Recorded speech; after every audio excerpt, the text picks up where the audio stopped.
Assalamualaikum warahmatullahi wabarakatuh. Mitra-mitra sadayana wilujeng siang, wilujeng dinten minggonnya, dinten hari libur panganten enak teh anu nuju istirahat di bumina, anu pada ngumpul sareng keluargana sambil ngantosan panginten ada duhur. Biasa Kang Adit bade nyanak acara dongeng Sunda. Iya, dongeng Sunda anu nyanak judul Cinta Ditolak Dukun Bertindak seri K27. Mitra-mitra sadayana kamari teh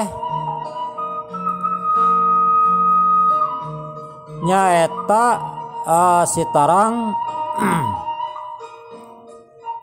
anu nuju ngadodog ka Bumina Neng Siti nyata bade maragatkeun atanapi bade nyilakakeun Neng Siti sareng Rahman, intina bade ngakalakeun nya. Deui kayaknya mitra-mitra semangga supados teu nyangkolong tingkana waktos ieu acara dongeng Sunda urang kawitan bae.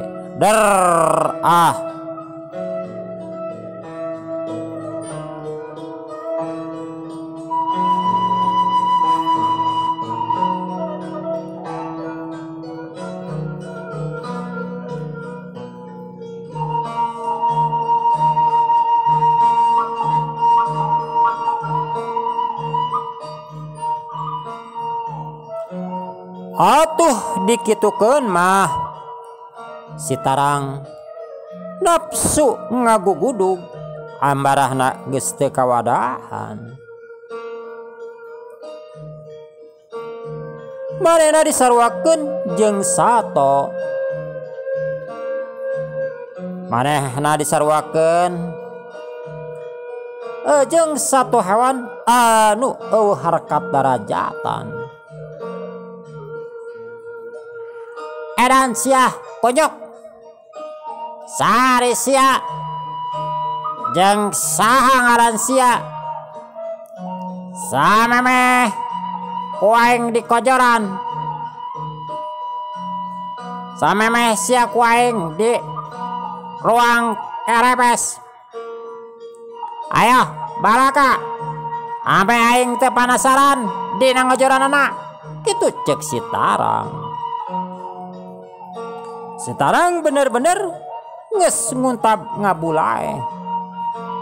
Dina pikiran jeung otak nangan dendam jeung ewa pubuhan geus ka pangaruhan iblis.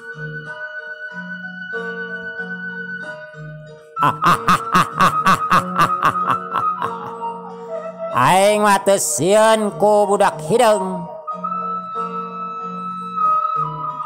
Tak abo kare hideung goreng patut, goreng kana beungeut, goreng kana kalakuanana akhlakna pikaruciteun amit-amit kitu ceuk Mang O bari seuri nyakakak. Anu tumibana ka sitarang nafsu lain dikieuna. Manehna asa dilonyeng ku Mang Oo, asa dihina bebeakan.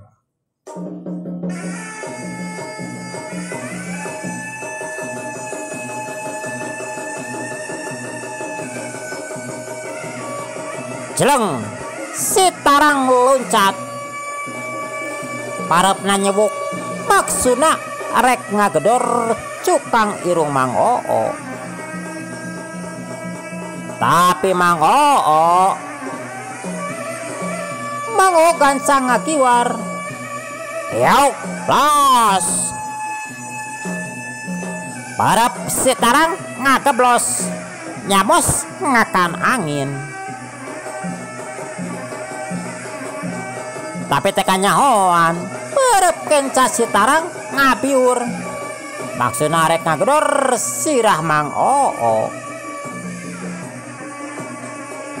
Mang Oo mending ngaranjuk sabab tenggelan si Tarang kacida tarik tur kesitna. Dalamun lain kena ka Mang Oo mah wah tadi ge meureunnan geus kabeunangan manten. Tapi buan Mang Oo dina jurus mah manehna bisa sanajan henteu disebutkeun loba jeung pinter. Tapi keur ngajaga diri mah Mang Oo kungsi guguru ilmu silat.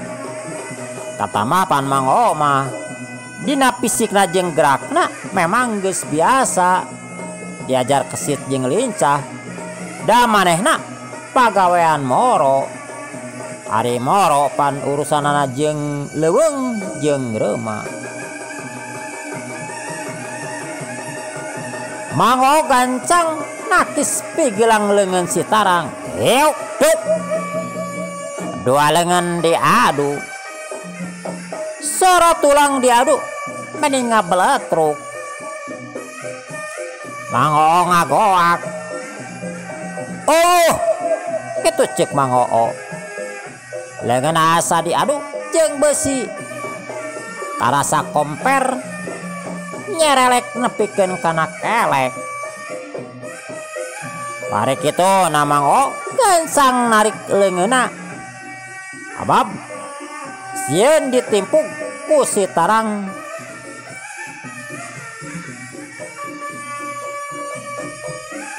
Cacak-cacak Mang Oo teh jalma bedas. Cacak-cacak Mang Oo teh kahitung dina fisikna mah kuat. Da ningalina urat-urat leungeunna oge atuh beda.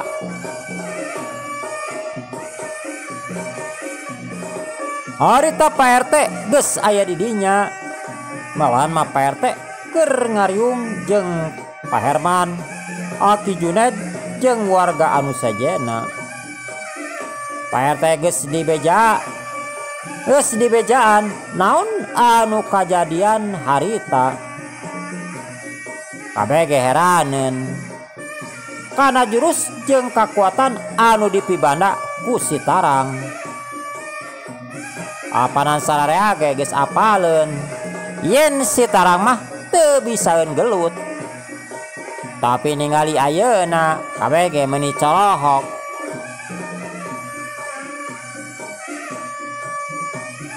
Heran jeung aneh.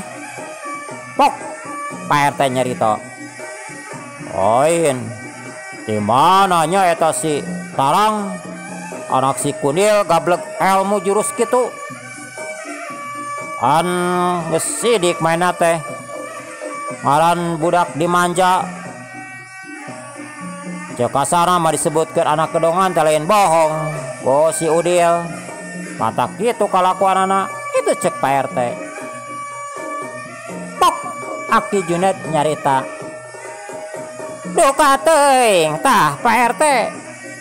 Nah memang Aki ge heran. Dina jurusna kesit kabina-bina.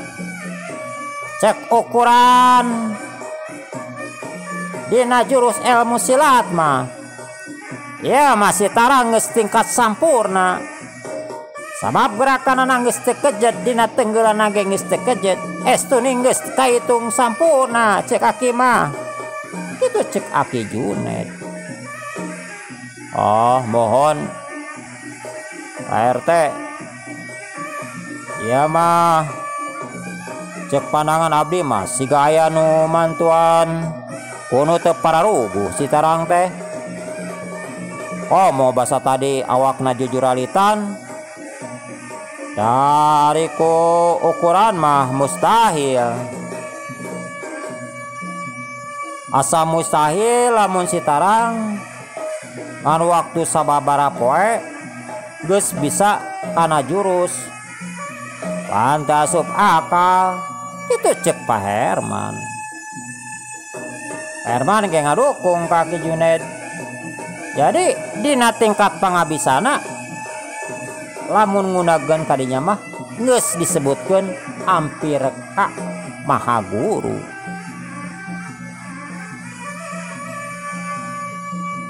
Sitarang meninya kakak ningali Mang Oo ngagoak teh. Atena asa bunga.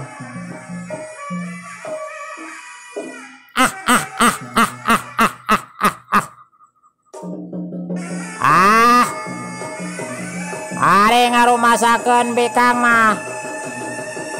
Motong wakahayang tarung atuh euy. Maning menjedog we lah, menjedog. Maning paraban tuh hayam. Paraban doma tuh. Maning ngarit. Percuma tarung geus laing moal meunang. Kitu cek Sitarang. Ada kitu Mang Oo lain dikieun nafsuna. Cek pikiran mau bener, iya mangkluk. Lain antepen tapi kudu diwara. Heok, Mang Oo narajang ku pereupna anu buleud. Sorana menibang baraan, bobohan ngagunakeun tanaga anu kacidarohakana. Tapi eta pereup Mang Oo teu digiwarkeun. Malahan mah dipapag ku pereup manehanana. Ew, keduk. Dua pereup diadu. Bareng anjeun eta Mang Oo ngagoak. Mang Oo ngagoak satarikna. Bari awakna semumuyek, awakna semumeyeke. Tur bari nyengir ngararasakeun pereupna anu nyanyautan panas bari jeung nyeksrek tamus kana kelek.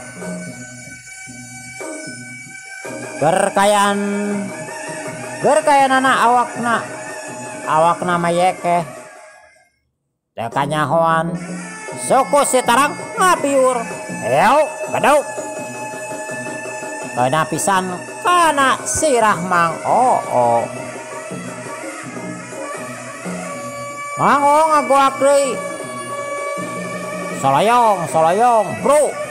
Awak Mang Oo rubuh. Bari kitu teh semu ngababangkang. Anu saterusna Mang Oo kapiuhan. Teu kuat nandangan serangan ti Sitarang anu sakitu rohakana. Nu sakitu kuatna jeung sakitu kesitna. Sakitu mah untung kene Mang Oo masih kene bisa nahan serangan Sitarang. Mang Oo teh ujug-ujug langsung rubuh.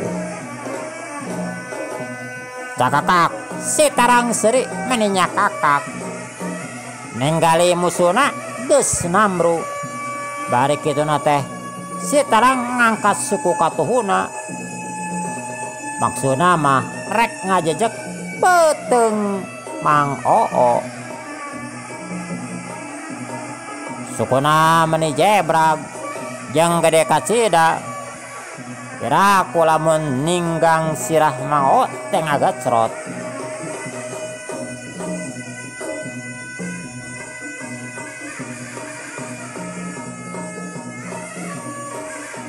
Euk, dampal suku Sitarang rek ngajejek beteung Mang Oo.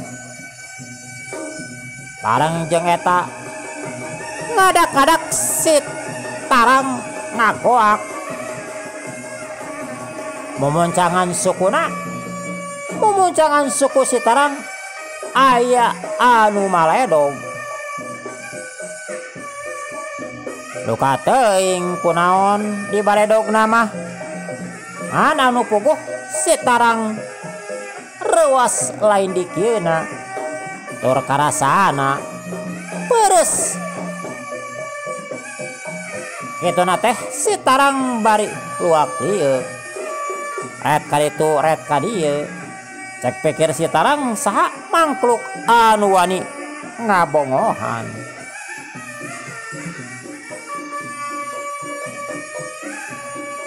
Breh, belah wetan aya anu nangtung. Si oreng eta teh Rahman. Anu geus nepi ka dinya. Rahman geus nempo heula basa si Tarang tadi tarung. Nyata basa tarung jeung Mang Oo. Nah, Rahman teu langsung nembongan.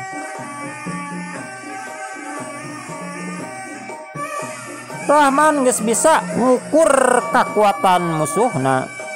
Cek pikir Rahman, yen si Tarang boga mibanda ilmu kadicajan ieu intina moal lila. Da si Tarang salama ieu tadi kendalikeun.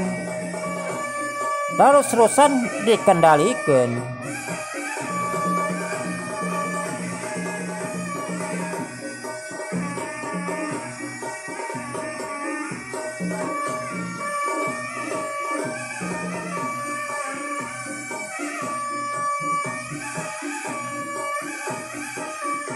Atuh si Tarang nafsu lain di kieuna. Pok si Tarang nyarita, konyok, sahari sia rajeun wani ngabongohan. Lamun aya kawani maka dia motong sulumpat-sulumput kawas bangsat. Maju, itu cek si Tarang. Mari mancrong.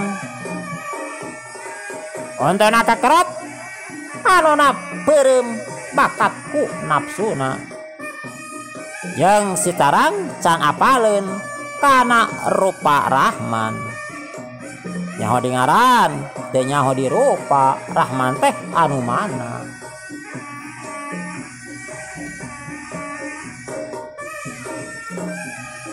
Pok Rahman nyarita, oh, bisi teh apa tah? Ieu anu ngaranna si Rahman. Nyaeta calon pamajikanna Neng Siti. Sok sidik-sidik ku anjeun Tarang. Anjeun teh lairek neangan kaula. Tah ayeuna kaula geus aya hareupeun. Kitu cek Rahman. Rahman geus teu ditutup-tutup deui. Dina nyaritana teh sabab ditutup-tutup ke da percuma. Da intina mah angger we rek kitu rek ieu si Tarang mah rek niat jahat, rek niat ngabinasa ka manehna. Intina mah rek kitu rek ieu ge pasti ku Rahman di ladangan. Atuh ngadenge ngaran Rahman. Si Tarang nafsuna jo langsung ngabiur. Podugdug nafsuna muncak. Nafsuna ayeuna mah geus teu kawadahan.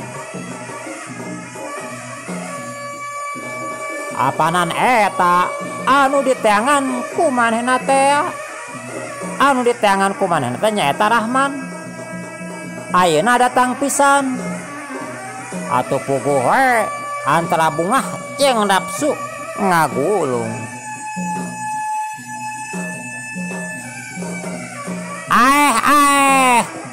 Orai nyamperkeun paneng geus ya. Aja waing diteangan. Syukur sia datang. Ame teh hese aing modaran sia. Syukur bagja. Kitu cek si Tarang. Bari kitu na teh si Tarang narajang parepna ngaheung bangbaraan. Rek ngarah sirahna Rahman. Ningali perep jabrut Rahman sakilat narik kuda-kudana ka tukang saeutik. Euk, los. Perep si Tarang ngageblos.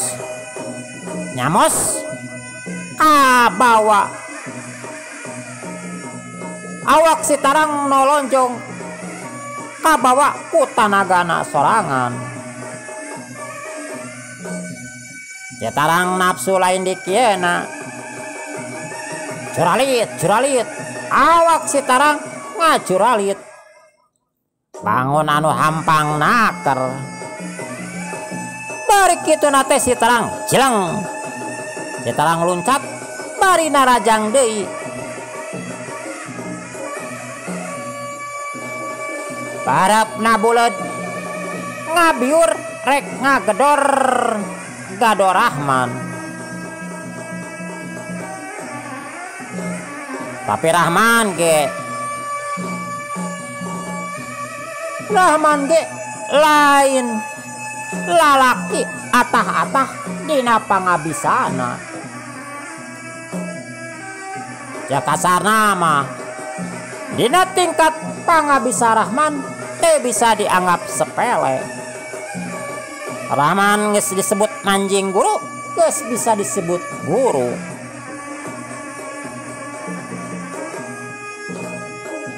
Asakilat Rahman ngalegotkeun awakna. Yauk, los. Serangan Sitarang nyamos deui. Anu saterusna Rahman nimpukeun peureup-na. Yauk, geduk. Pareup Rahman nanggel pisan kana kakemplong Sitarang.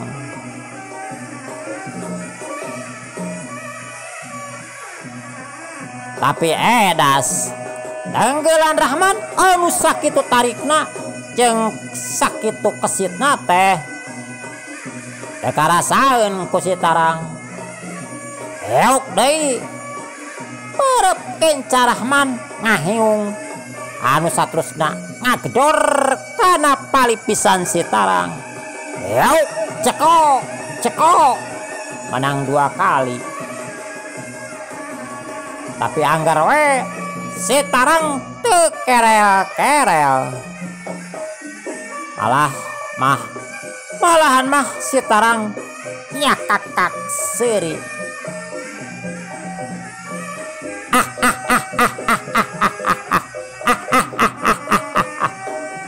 Ayo sia konyok bayakeun pangabisa sia. Bisi aya pangarti anu kasungsi-sungsi pangabisa anu can kabaca. Ayo katrukeun. Nah ieu ngaran Sitarang caru kudu mundur, haram kudu ngejat. Kitu cek Sitarang. Kitu nate bari melak cangkeng. Asa panggagahna, asa pangakangna. Komo geus kanyahoan. Tenggelan Rahman eueuh nanaonan. Padahal mah pan si Jantuk jeung si Jantra jeung Mang Dieu teu kuateun nandangan Rahman. Tapi anu geus puguh mah cek Sitarang tenggelan Rahman ngan sakitu-kituna. Ningali kitu Rahman mundur ka tukang sababaraha lengkah. Kitu nate bari ngatur napasna. Anu saterusna Rahman ngawatek ajianana anu diturunkeun ti Mama Kiai Mustofa. Nah Rahman teh digembleng teh lain jurus wae, lain dohir wae, tapi lahir batin estuning digembleng ku Mama Kiai Mustofa. Ilmu kanuragana teu cukup dina fisikna, tapi jeung eusina jeung batina dieusi. Digembleng ulas-ulas tahun di pasantren teh lain nganung harti saukur maca kitab bungkul, lain syukur maca Quran, hadis jeung nu sajena. Tapi ilmu kabatinan oge diturunkeun ku Mama Kiai Mustofa. Sabab pamikir Mama Kiai Mustofa Rahman teh penerus. Ayo gerak.